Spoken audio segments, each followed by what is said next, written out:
दोस्तों स्वागत है आपका मेरे YouTube चैनल इंग्लिश बाबू पर। और आज मैं फिर हाजिर हूँ आपके साथ एक नई स्टोरी लेकर।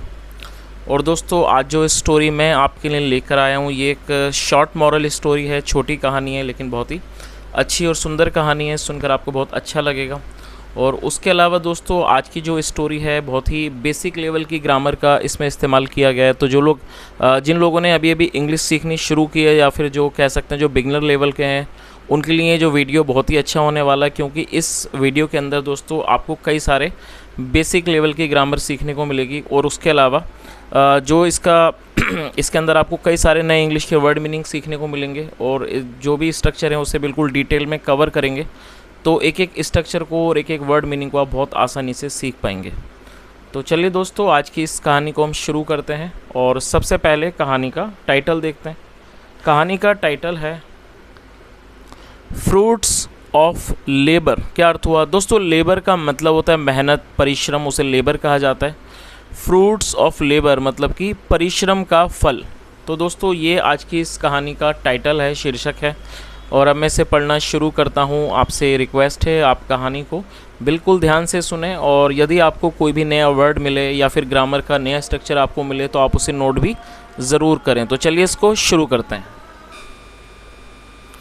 Once a group of fisherman went out to sea for fishing. क्या मतलब हुआ दोस्तों? ये जो हमारा वाक्य है ये पास्ट इंडेफिनिट का अफर्मेटिव वाक्य है। और जब हम पास्ट इंडेफिनिट में कोई भी अफर्मेटिव का वाक्य बनाते हैं तो वहाँ वर्ब की सेकंड फॉर्म का प्रयोग किया जाता है। गो का मतलब होता है जाना और सेकंड फॉर्म है वेंट। तो क्या अर्थ हुआ? वंस एक बार, a group of fisherman, fisher मतलब मछुआरे, मछुआरों का एक समूह, वेंट आउट टू सी समुद्र पर गया, फॉर फिशिंग, फिशिंग मतलब मछली पकड़ना, मछली पकड़ने के लिए। तो इस पूरी लाइन का क्या अर्थ हुआ कि एक बार मछुआरों का एक समूह मछली पकड़ने के लिए समुद्र पर गया। चलिए आगे देखिए। एट सी, एट मतलब पर, एट सी समुद्र पर, the fisherman spread their large net in water. क्या मतलब हुआ दोस्तों? ये भी हमारा पास्ट इंडेफिनिट का अफर्मेटिव वाक्य है। और जैसा कई बार मैं आपको इस चीज़ के बारे में बता चुका हूँ, जब हम पास्ट इंडेफिनिट में कोई भी वाक्य बनाते हैं अफर्मेटिव का तो वहाँ सब्जेक्ट के बाद वर्ब की सेकंड फॉर्म का प्रयोग किया जाता है। स्प्रेड का मतलब होता है फैलाना, तो आप इसे नोट कर लीजिए, SPREAD, स्प्रेड मतलब फैलाना। और दोस्तों यहाँ पर काम की बात यह है कि स्प्रेड की फर्स्ट फॉर्म, सेकंड फॉर्म और थर्ड फॉर्म भी स्प्रेड होता है। तो आप इस चीज़ को नोट कर लीजिए, क्योंकि स्प्रेड को आप तीनों जगह एक ही वर्ब है, स्प्रेड की फर्स्ट सेकंड थर्ड फॉर्म है और यहाँ इसको सेकंड फॉर्म मान के प्रयोग किया गया है। तो इस लाइन का क्या अर्थ हुआ? एट सी मतलब कि समुद्र पर, द फिशरमैन मछुआरों ने, स्प्रेड फैला दिया, their large net, this their का मतलब होता है उनका अपना, और लार्ज मतलब बड़ा, नेट मतलब जाल, अपना बड़ा जाल उन्होंने फैला दिया इन वाटर पानी में। तो इस पूरी लाइन का क्या अर्थ हुआ कि समुद्र पर मछुआरों ने अपने बड़े जाल को पानी में फैला दिया। चलिए आगे देखिए। When they pulled out the net. दोस्तों दे का मतलब होता है वे या फिर वे लोग। जब सब्जेक्ट में एक से ज़्यादा व्यक्ति होते हैं तो वहाँ दे का प्रयोग किया जाता है। और दे एक प्लूरल नाउन है और आपको ये चीज़ याद रखनी है कि जब भी सब्जेक्ट में एक से ज़्यादा व्यक्ति होंगे तो वहाँ दे का प्रयोग किया जाएगा सब्जेक्ट के तौर पर, जिसका अर्थ होता है वे या फिर वे लोग। पुल आउट का मतलब होता है किसी चीज़ को खींच कर बाहर निकालना और सेकंड फॉर्म है पुल्ड आउट। तो क्या अर्थ हुआ? When they pulled out the net मतलब जब उन्होंने जाल को खींचकर बाहर निकाला। इट वॉज एम्प्टी, एम्प्टी मतलब होता है खाली, इट वॉज एम्प्टी वो खाली था। This happened about 2 or 3 times. Happen मतलब होना, सेकंड फॉर्म में happened. This happened about 2 or 3 times मतलब ऐसा 2 या 3 बार हुआ। चलिए आगे देखिए।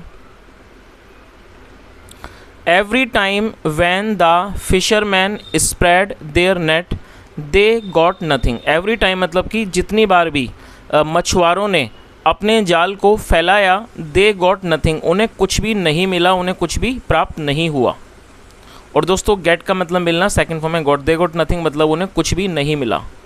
The fisherman lost heart. दोस्तों लूज़ का मतलब खोना गंवाना, सेकंड फॉर्म में लॉस्ट, और लूज़ हार्ट का मतलब होता है उम्मीद हार जाना, दिल टूट जाना उसे, या निराश हो जाना, उसे लूज़ हार्ट कहते हैं। तो क्या अर्थ हुआ, द फिशरमैन लॉस्ट हार्ट। और देखिए यहाँ पर फिशर, एम इसकी स्पेलिंग देखिए, यहाँ पर फिशर के बाद MAN नहीं है, ये MEN है, और MEN का मतलब ये एक से ज़्यादा व्यक्तियों के बारे में बात हो रही है, तो ये प्लूरल है। द फिशरमैन लॉस्ट हार्ट मतलब कि जो मछुआरे थे वो हिम्मत हार गए, उनका दिल टूट गया। But their old intelligent leader advised them to keep trying.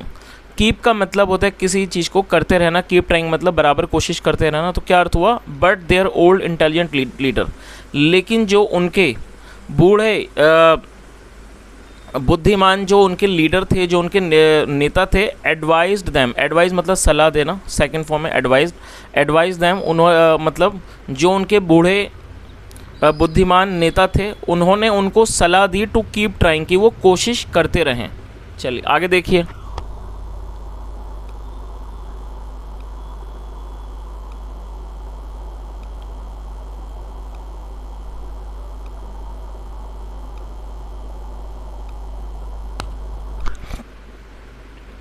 The fisherman tried again and again but it was of no use.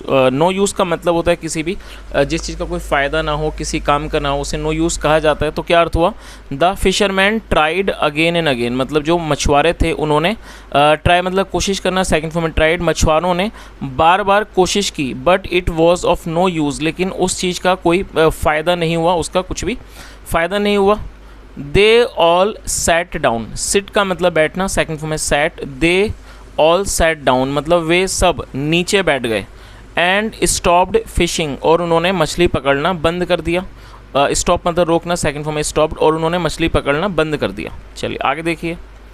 Then फिर their leader who always guided them well said we should not leave the work unfinished. क्या अर्थ हुआ, then there leader मतलब फिर जो उनके नेता थे, हु ऑलवेज गाइडेड देम, और दोस्तों यहाँ पर हु का प्रयोग किया गया है।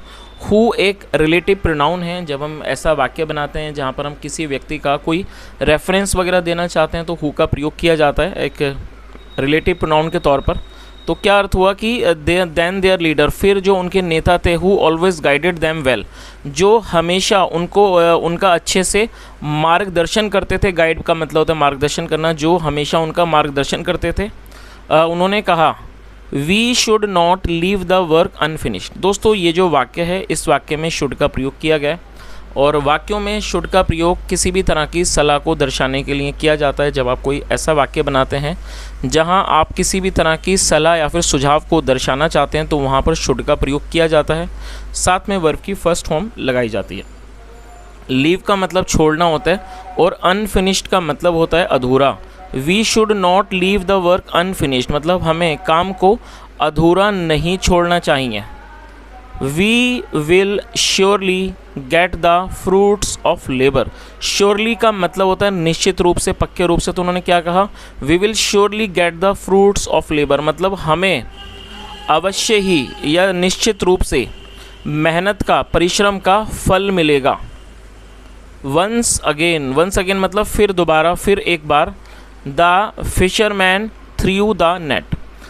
दोस्तों THROW थ्रो, आप इस वर्ड को नोट कर लीजिए। THROW थ्रो का मतलब होता है फेंकना, और ये थ्रो की सेकंड फॉर्म है THREW। यदि आप चाहें तो आप इसकी थर्ड फॉर्म की को भी नोट कर लीजिए। थर्ड फॉर्म है THROWN, थ्रोन। तो दोस्तों इस तरह से आप इन तीनों को नोट कर लीजिए, थ्रो, थ्रू, थ्रोन।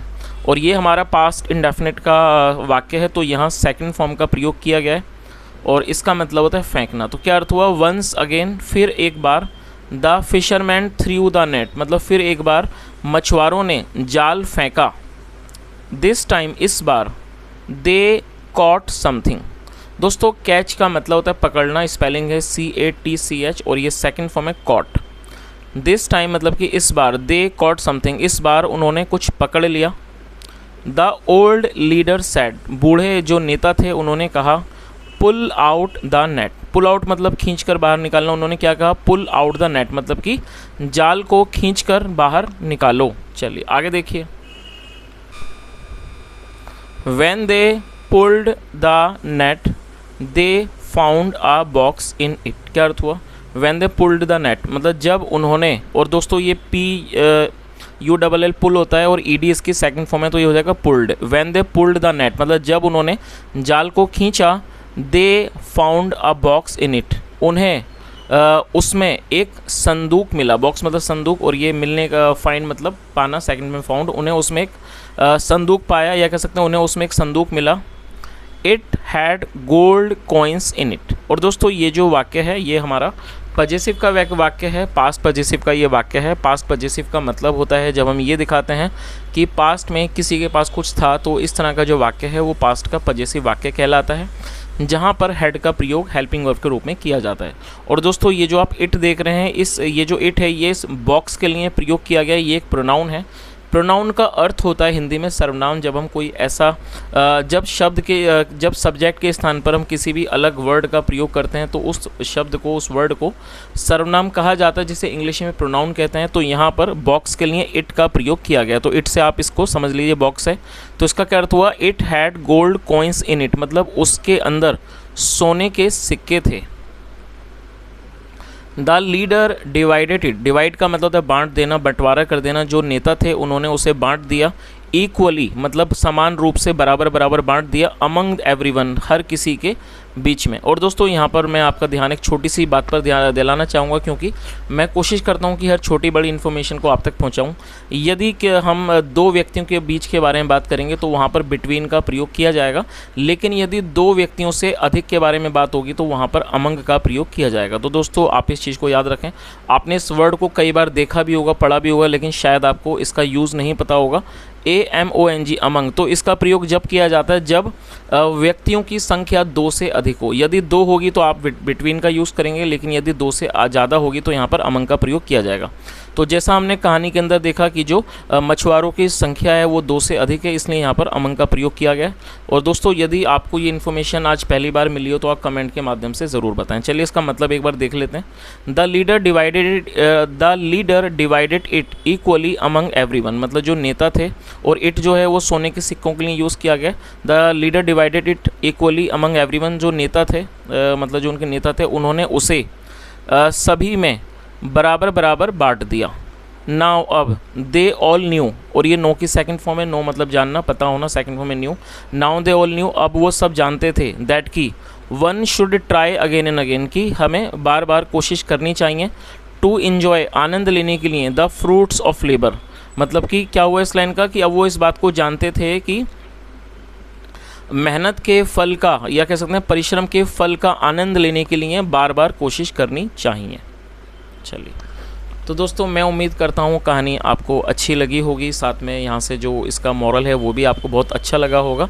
जैसा हमने इस कहानी के अंदर देखा, मॉरल बिल्कुल ही ठीक है, क्योंकि हमें जीवन में प्रयास करते रहना चाहिए, और जब हम प्रयास करेंगे तभी हमारी जो मेहनत है उसका हमें फल मिलेगा। चलिए दोस्तों, हमेशा की तरह अब मैं आपको एक होमवर्क दूंगा। मैं आपको 2 वर्ड्स दूंगा, आपको 2 वाक्य बनाने हैं और आपको उनका प्रयोग करना है और उन्हें कमेंट सेक्शन में बताना है। चलिए आप उन्हें नोट कर लीजिए। डिवाइडेड दोस्तों मैंने DIVIDE डिवाइड फर्स्ट फॉर्म है और डिवाइडेड सेकंड और थर्ड फॉर्म है। डिवाइड का मतलब होता है बांटना, बंटवारा करना। तो आपको एक वाक्य बनाना है और आपको उस वाक्य में इस वर्ब का प्रयोग करना है। चलिए अब आप दूसरे वर्ड को भी नोट कर लीजिए। दोस्तों दूसरा वर्ड है इक्वली। इक्वली एक एडवर्ब है जिसका मतलब होता है, सबसे पहले आप एडवर्ब के मतलब को समझ लीजिए। एडवर्ब का मतलब होता है ऐसा कोई भी शब्द जो किसी वर्ब की विशेषता का वर्णन करे, किसी वर्ब के सब्जेक्ट के द्वारा जो भी क्रिया की जा रही है उस वर्ब की विशेषता को बताए, तो इस तरह के शब्द को एडवर्ब कहते हैं। और ज़्यादातर जो एडवर्ब हैं वो LY पे ख़त्म होते हैं। तो इक्वली का मतलब होता है समान रूप से, समानता से, बराबर से। तो ये एडवर्ब है। तो आपको एक वाक्य बनाना है जहाँ पर आपको इस इक्वली शब्द का प्रयोग करना है और आपको कमेंट सेक्शन में बताना है। तो इस तरह से दोस्तों आज के होमवर्क में मैंने आपको ये 2 वर्ड दिए हैं। आप कोशिश करें आप इन सेंटेंसेस को बनाने की, कमेंट सेक्शन में ज़रूर शेयर करें। यहाँ तक सुनने के लिए thank you so much. Have a nice day and bye.